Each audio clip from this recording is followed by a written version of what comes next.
Bună ziua! Mă numesc Ion Lupu, sunt directorul companiei Meladent. Meladent a fost fondat în 2015, avem deja 10 ani de experiență în domeniul stomatologiei, prin urmare suntem centru de excelență în stomatologie.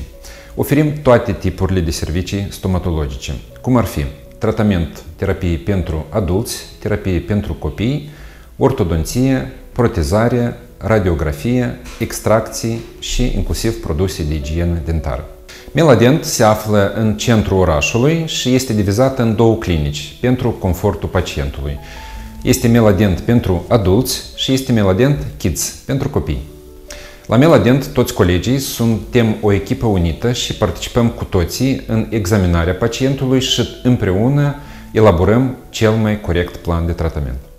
4 ani în urmă s-a adresat la noi o fetiță de 15 ani pe nume Andreea, cu un caz foarte interesant, foarte complex, care a necesitat o abordare specială și individuală.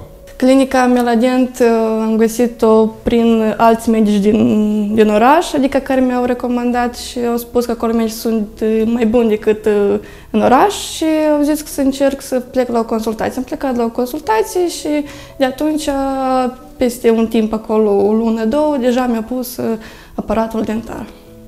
După examinarea minuțioasă, împreună cu echipa, am depistat o mulțime de defecte estetice manifestate prin ocluzie inversă la nivelul dinților frontali. Iar după ce am efectuat o ortopantomografie, am mai depistat că pacienta mai are un dinte inclus în zona frontală, deci mergea vorba despre un canin, la fel care a complicat această situație de tratament. Dar nu ne temem de greutăți și am mers mai departe.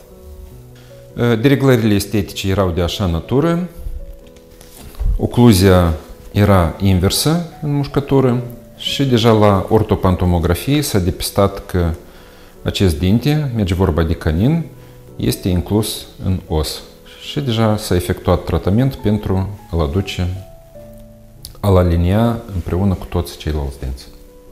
Am luat decizia asta deoarece am avut o problemă foarte complicată cu maxilarul, cu dinții din copilărie și cred că asta a fost o decizie destul de ok și timp de 4 ani am ajuns la un record care am vrut să-l practic și am ajuns la un rezultat care m-a emoționat foarte mult pentru că sunt niște emoții care nu se redau.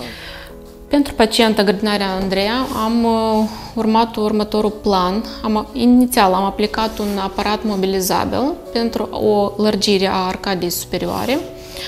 Apoi a urmat instalarea sistemului bracket tip standard și după care am efectuat o degajare a dintelui 2-3, dintelui inclus. Brackeții am purtat 4 ani și o lună pentru că doream să-i scot mai repede, dar medicul îmi spunea că mai trebuie pentru că maxilarul nu era cum trebuia să fie de la început și erau câțiva dinți din lapte și erau câțiva mai întorși și am ajuns la concluzia care trebuie să mai stau. Și în timp de 4 ani de zile am ajuns la un rezultat destul de frumos. Pe parcursul tratamentului, pacienta a fost foarte exemplară, a urmat toate indicațiile, toate sfaturile. A mers foarte bine și timp de 31 de vizite noi am rezolvat situația destul de complicată care a fost. Vreau să menționez și să atrag atenția că tratamentul a fost foarte complicat, pacienta a fost foarte bravă, fiindcă așa tip de tratament necesită foarte multe vizite. De exemplu, Andreea ne-a vizitat de 38 de ori timp de 4 ani. Dar datorită responsabilității și curajului care l-a avut, am obținut rezultate perfecte. În această perioadă, pacientul trebuie să fie foarte responsabil, să aibă o igienă dentară foarte minuțioasă, foarte strictă. Mai sunt și foarte multe restricții alimentare care ar trebui să previe dezlipirea bracketelor.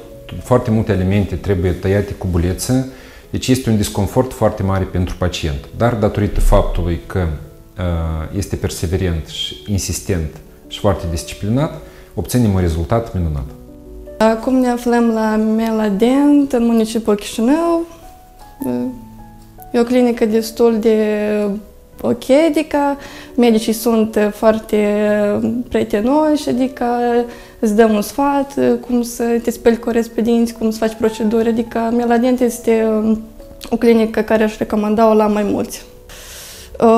Câteva urări pentru Meladent. Vreau să spun mulțumesc doamnei Stella și la toți medicii care m-au ajutat să ajung la acest rezultat. Meladent este o clinică destul de mai bună decât alte clinici și o recomand cu încredere la toți pacienții. Vă așteptăm cu drag la o consultație pentru a efectua sau a elabora împreună un plan de tratament individual pentru dumneavoastră.